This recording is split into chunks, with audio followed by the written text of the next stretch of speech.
Las cuestiones previas, una de las reformas fundamentales del Código de Procedimiento de 1987 en relación con las excepciones dilatorias y de inadmisibilidad que establecía el Código de Procedimiento Civil de 1916.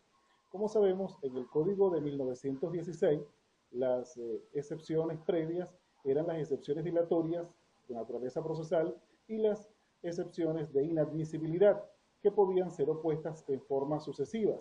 Primero se interponían las excepciones dilatorias, luego las excepciones de inadmisibilidad, y algunas de las excepciones de inadmisibilidad incluso podían ser opuestas conjuntamente con las excepciones perentorias de que se contestara la demanda.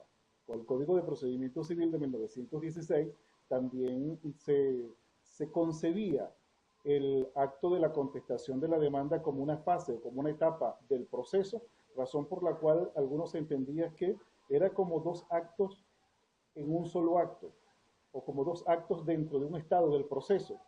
Las excepciones dilatorias y las excepciones de inadmisibilidad dentro de la litis contestación y la contestación de la demanda al fondo, al mérito del asunto propiamente dicho. Esto iba a causar entonces incidencias sucesivas, lo que iba a repercutir a la larga en un retardo procesal que no era querido, por supuesto, por el legislador. En cambio, el Código de Procedimiento Civil de 1987 vino a agarrar todas esas excepciones dilatorias con otras excepciones de inadmisibilidad y entonces las enmarcó dentro de lo que conocemos hoy como las cuestiones previas, que iban a ser o tienen que ser opuestas en una oportunidad procesal determinada, no pueden ser opuestas en diferentes oportunidades procesales, y eso iba a tener que suceder en el lapso para la contestación de la demanda, es decir, dentro del lapso de emplazamiento. O se contestaba la demanda o se oponían las cuestiones previas. Muy bien. Y esas cuestiones previas, por supuesto, tenían que ser, si eran varias, propuestas en forma acumulativa. So riesgo de preclusión de la oportunidad, salvo en los casos en que estuviera involucrado el orden público. Así tenemos entonces que con el Código de Procedimiento Civil ya no habrá oportunidad, o ya no habrá, mejor dicho, posibilidad de incluir las excepciones o las cuestiones previas como formando parte de la demanda o de la contestación de la demanda, sino que son actos distintos, aunque tienen en común, por supuesto, la instrucción de la causa. Ambas sirven para la instrucción de la causa, pero tienen, por supuesto, fines totalmente distintos. Las cuestiones previas, como ya sabemos, van a servir para subsanar, van a servir para depurar el proceso, para descontaminar el proceso de vicios procesales que pudieran a la larga acarrear la reposición de la causa. Mientras que la contestación de la demanda lo que busca es trabar la litis. Se trata de defensas perentorias, de defensas de fondo, del mérito del asunto. Son fines totalmente distintos, entonces los que se persiguen, razón por la cual podemos afirmar con total seguridad que se trata de instituciones totalmente distintas. Duque Corredor hace un análisis acerca de los dos códigos de procedimiento, el derogado y el ahora vigente, y resume de la siguiente manera. El Código de Procedimiento Civil ya no concebirá excepciones, dos tipos de excepciones previas, como hacía el Código de 1916, como cuestiones previas, excepciones dilatorias y excepciones de inadmisibilidad, sino que va a ser un solo instituto que abarcará todas esas defensas y va a ser las cuestiones previas. También dice que cuando son previas no se estará contestando la demanda, es decir, no se trata de la contestación de la demanda como un estado del proceso en el cual puede operar la litis contestación por un lado y la contestación al fondo de la demanda por el otro lado. No. Dice también, recalca que tiene que haber una interposición conjunta de todas las cuestiones previas y acumulativas. La oportunidad va a ser en el lapso de emplazamiento, salvo que esté involucrado el orden público, algunas de las cuestiones previas pueden ser opuestas después de la oportunidad del lapso de emplazamiento, pero no ya como cuestiones previas, sino como violación, como denuncia de violación de normas de orden público.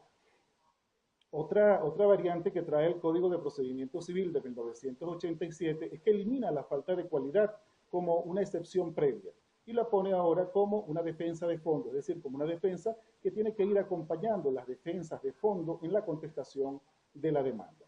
Con relación a algunas cuestiones previas como la cosa juzgada, la caducidad y la prohibición de admitir la acción o cuando permite admitirla por causales distintas a las alegadas en el libelo de la demanda, se observa un doble tratamiento, puesto que, como ya dijimos, se pueden interponer como cuestiones previas, pero también se puede interponer en el transcurso del proceso, pasada el lapso para la contestación de la demanda, dado el carácter de orden público que las mismas involucran. En cuanto a las clases de contestación de la demanda, muchos han sido los criterios para clasificarla, pero tenemos en particular una que es la que adopta Rengel Romberg y dice, en primer lugar, las atinentes a los sujetos procesales, según tenga que ver con el juez, según tenga que ver con las partes y sus apoderados. Otro criterio es el de la causa o las cuestiones atinentes a la regularidad formal de la demanda. Otra, las cuestiones atinentes a la pretensión y las cuestiones atinentes a la acción. En cuanto a las cuestiones atinentes a los sujetos procesales, las que son relativas al juez. En primer lugar tenemos la jurisdicción, que es de orden público, razón por la cual puede ser pronunciada de oficio por el juez. Se refiere la jurisdicción a los límites de los poderes del juez respecto a la administración pública y respecto también a los jueces extranjeros. No amerita una articulación probatoria, sino que se establece un término para la decisión de inmediato. No habrá apelación, sino que habrá contra la decisión que declare la falta de jurisdicción, sino que va a haber el recurso de regulación de la competencia. La decisión que declare la falta de jurisdicción tiene que ser sometida a consulta ante el Tribunal Supremo de Justicia y mientras recaiga la decisión definitiva del Tribunal Supremo de Justicia se suspenderá el proceso. Otra cuestión relativa al juez, la incompetencia. Si es por la materia y por el territorio, en esos casos, cuando tienen que intervenir el Ministerio Público, entonces la oportunidad procesal, además de las cuestiones previas, podrá ser alegada en el transcurso del proceso, en cualquier instancia y grado del proceso, porque está involucrado el orden público. Cuando se refiere a la incompetencia por el valor, puede ser interpuesta como cuestiones previas y también en cualquier oportunidad, en la primera instancia, solamente en la primera instancia. Y por el territorio, en materia ordinaria, es decir, cuando no está involucrado el orden público y no tenga que intervenir el Ministerio Público, debe ser interpuesta solamente en la oportunidad en que se interponen las cuestiones previas, es decir, dentro del lapso de emplazamiento para la contestación de la demanda. La litispendencia también es de orden público, también puede ser pronunciada de oficio. Algunos dicen que no se trata de una incompetencia como tal del tribunal, sino de un motivo de modificación de la competencia. Y también en este ordinal primero atinente al juez, a las cuestiones previas atinentes al juez, se establece que el asunto deba acumularse a otro proceso por razones de accesoriedad o de conexidad o de continencia. Muy bien. En cuanto al fundamento jurídico de estas cuestiones previas hasta ahora examinadas, tenemos el debido proceso, el derecho a la defensa, el derecho sobre todo al juez natural, la igualdad procesal, la economía y la celeridad procesal.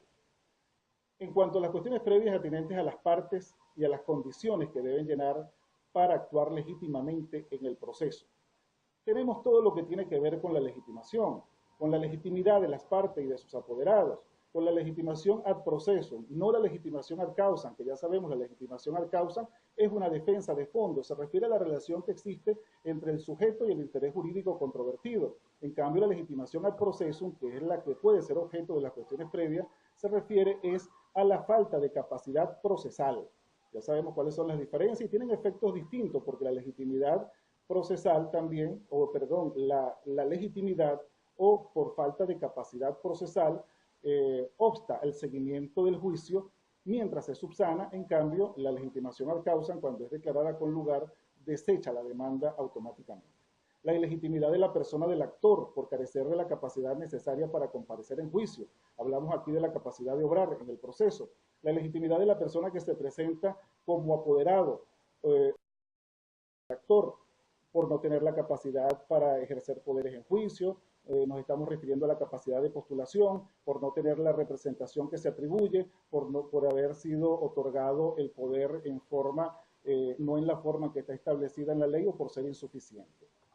La ilegitimidad de la persona citada como representante del demandado también es otra.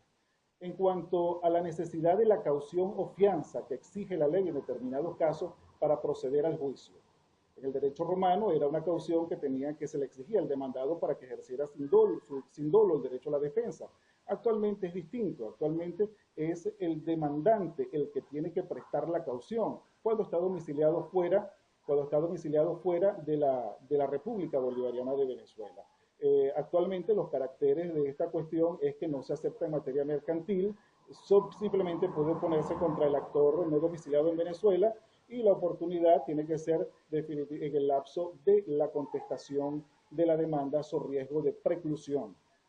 En cuanto a las cuestiones atinentes a la regularidad formal de la demanda, estamos hablando de los defectos de forma.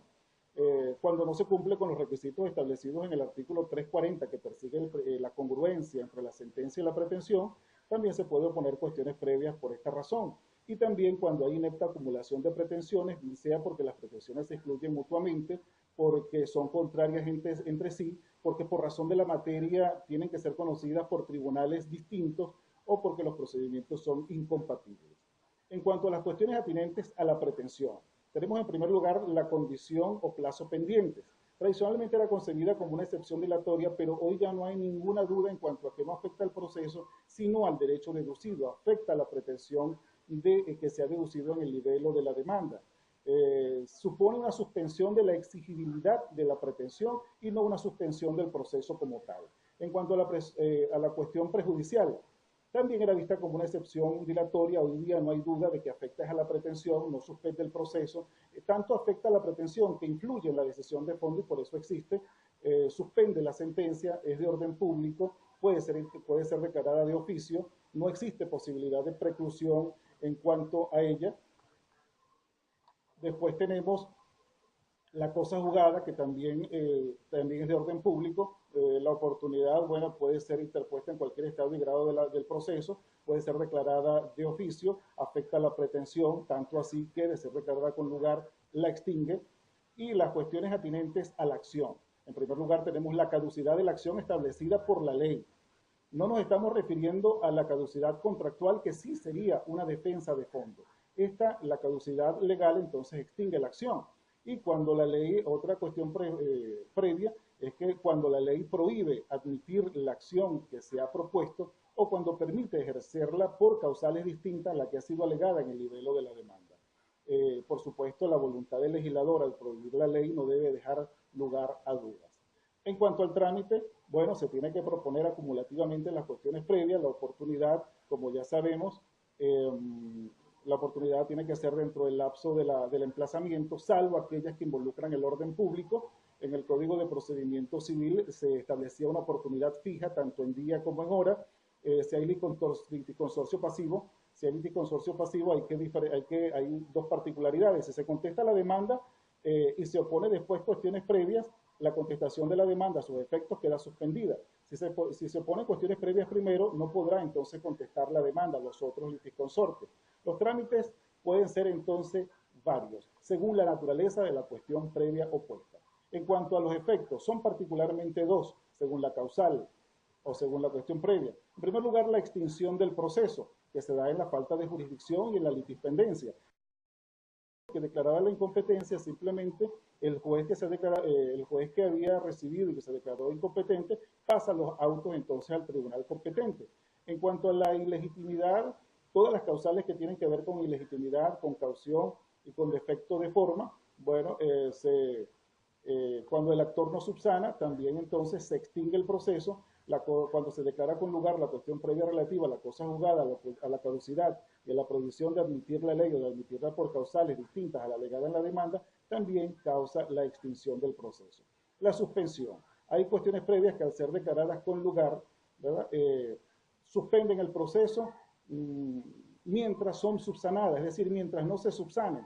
Son esas entonces las relativas a la ilegitimidad, las relativas a la caución, es decir, la falta de caución por parte del demandante que no reside en Venezuela, y los defectos de forma. La suspensión en estado de sentencia se da solamente en dos casos: cuando se opone la cuestión previa relativa a la condición o plazo pendiente y el caso de cuestión prejudicial declarada con lugar. Muchas gracias.